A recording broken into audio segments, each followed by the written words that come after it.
ഇന്നത്തെ special Christmas special 3 days wine റെസിപ്പിയാണ്. ഇത് തയ്യാറാക്കുന്നതിന് വേണ്ടി 2 കിലോ മുന്തിരിയാണ് എടുത്തിട്ടുള്ളത്. ഈ ഒരു ടൈപ്പിലുള്ള മുന്തിരിയാണ് എനിക്ക് കിട്ടിയിട്ടുള്ളത്.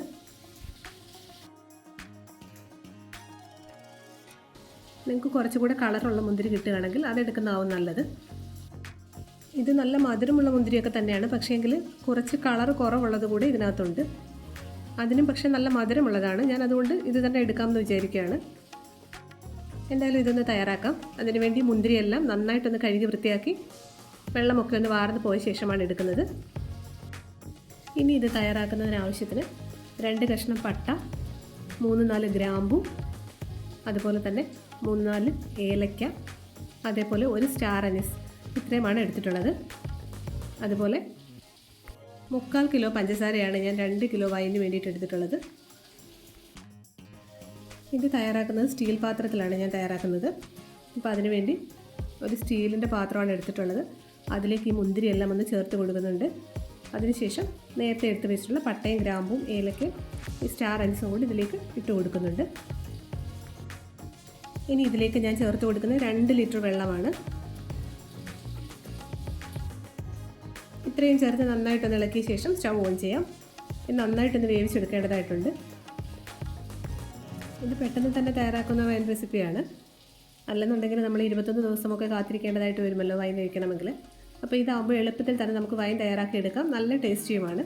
അപ്പോൾ ഇത് നന്നായിട്ടൊന്ന് തിളച്ച് വരുമ്പോഴേക്കും ഇതൊന്ന് വെന്ത് കിട്ടുമ്പോൾ നന്നായിട്ടൊരു തവിയോ മാഷറോ എന്തെങ്കിലും ഉപയോഗിച്ച് ഉടച്ചെടുക്കണം. ഞാൻ എടുത്തിട്ടുള്ള മുന്തിരിക്ക് അധികം കളറില്ലാത്തതുകൊണ്ടേ ഞാൻ ഇതിലേക്ക് കുറച്ച് ബീട്രൂട്ട് ചേർത്ത് കൊടുക്കുന്നുണ്ട്. 3-4 പീസ് ബീട്രൂട്ട് ഒന്ന് മുറിച്ച് ഇതിലേക്ക് ചേർത്ത് കൊടുത്താൽ മതിയാകും. ആവശ്യത്തിനുള്ള കളർ കിട്ടും. ഭയങ്കരമായ റെഡ് കളറൊന്നും കിട്ടില്ല, എങ്കിലും അത്യാവശ്യം നല്ലൊരു കളർ ഇതിന് കിട്ടും. ഇനി ഇതൊന്ന് നന്നായിട്ട് തിളച്ച് വരുമ്പോഴേക്കും നമുക്ക് ഈ പഞ്ചസാര കൂടെ ഇതിലോട്ടൊന്ന് ചേർത്ത് കൊടുക്കാം. ഇതുകൂടെ ചേർത്ത് നന്നായിട്ടൊന്ന് ഇളക്കി യോജിപ്പിച്ചെടുക്കാം. ശരിക്കും വൈനകത്ത് ഒരുപാട് മധുരത്തിൻ്റെ ആവശ്യമൊന്നുമില്ല.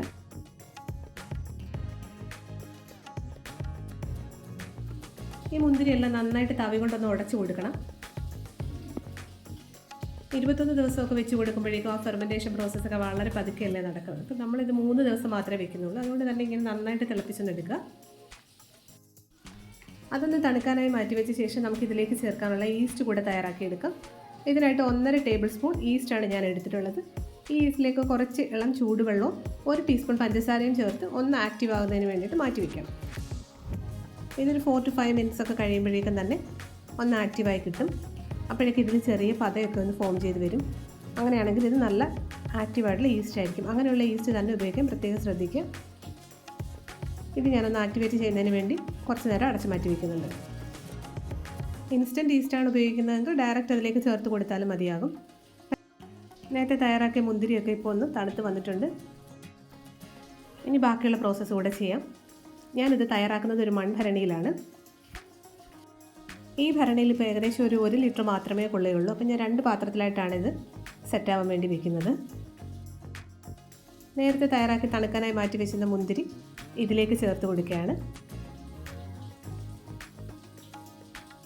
ഈ ഒരു കളറിലാണ് എനിക്ക് മുന്തിരി കിട്ടിയിട്ടുള്ളത്.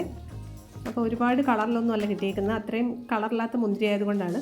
നിങ്ങൾക്ക് കുറച്ച് കളറുള്ള മുന്തിരി കിട്ടുകയാണെങ്കിൽ അത് ഉപയോഗിക്കുന്നതാവും നല്ല. ഇല്ലെന്നുണ്ടെങ്കിലും കുഴപ്പമില്ല. നമുക്കിതുപോലെ 2-3 പീസ് ബീട്രൂട്ട് ചേർത്ത് കൊടുത്താൽ മതിയാകും.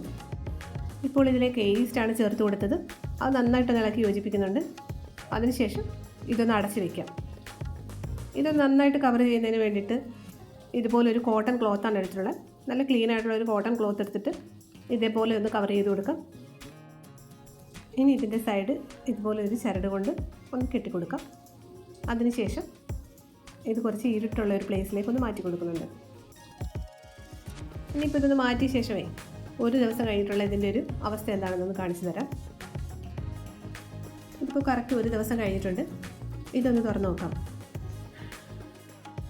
ഒട്ടും തന്നെ എയർ കയറാത്ത രീതിയിൽ നമ്മളിത് ടൈ ചെയ്ത് കൊടുക്കുന്നതേ ഇതിൽ ഫെർമെൻറ്റേഷൻ പ്രോസസ്സ് കറക്റ്റായിട്ട് നടക്കുന്നതിന് വേണ്ടി. ഇതിലൊരു അനേറോബിക് റെസ്പിറേഷൻ എന്ന് പറയും. ഓക്സിജൻ്റെ പ്രസൻസ് ഇല്ലാതെ നടക്കുന്ന ഒരു പ്രോസസ്സാണത്.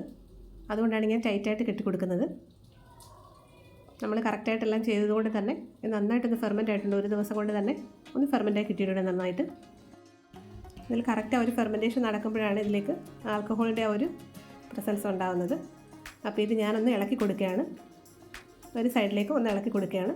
ഇളക്കി കൊടുത്ത ശേഷം ഇതുപോലെ തന്നെ തിരിച്ച് കെട്ടി ഒരു ഡാർക്ക് പ്ലേസിൽ സൂക്ഷിക്കുന്നുണ്ട്.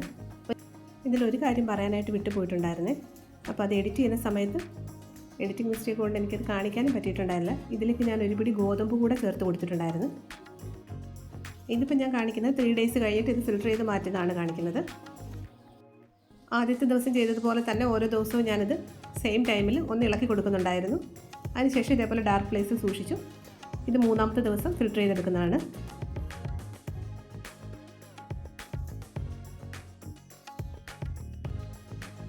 ഈ വൈൻ നമ്മൾ വേവിച്ചെടുത്തിട്ട് പ്രിപ്പയർ ചെയ്തതായതുകൊണ്ട് തന്നെ ഒരുപാട് സ്ക്യൂസ് ചെയ്തെടുക്കത്തില്ല. 21 days നമ്മൾ പ്രിപ്പയർ ചെയ്യുന്നതാണെങ്കിൽ നന്നായിട്ട് സ്ക്യൂസ് ചെയ്ത് നമ്മളത് എടുക്കാറുണ്ട്. പക്ഷേ ഇത് അങ്ങനെ എടുക്കാറില്ല. കാരണം ഇതിൻ്റെ പൾപ്പൊക്കെ ഒരുപാട് വെന്തിട്ട് ഇതിനകത്ത് ഫുള്ളായിട്ടുണ്ടാവും. അപ്പോൾ നമ്മളതൊന്ന് തട്ടി കൊടുക്കുക മാത്രമേ ഉള്ളൂ. അരിപ്പ ഒന്ന് സൈഡ് തട്ടി മാക്സിമം അതിനകത്തുനിന്ന് എടുക്കാൻ പറ്റുന്നതാണൊക്കെ എടുക്കും. അല്ലാതെ ഇത് സ്ക്യൂസ് ചെയ്യാൻ പാടില്ല. അപ്പോൾ ഈ വൈൻ ഈ ഒരു കളറിലൊക്കെയാണ് കിട്ടിയിട്ടുള്ളത്. ഞാനൊന്ന് ഗ്ലാസ്സിലേക്ക് മാറ്റി കാണിക്കാം. ആർട്ടിഫിഷ്യലായിട്ടുള്ള ഒരു കളേഴ്സും ഇതിനകത്ത് ചേർത്തിട്ടില്ല.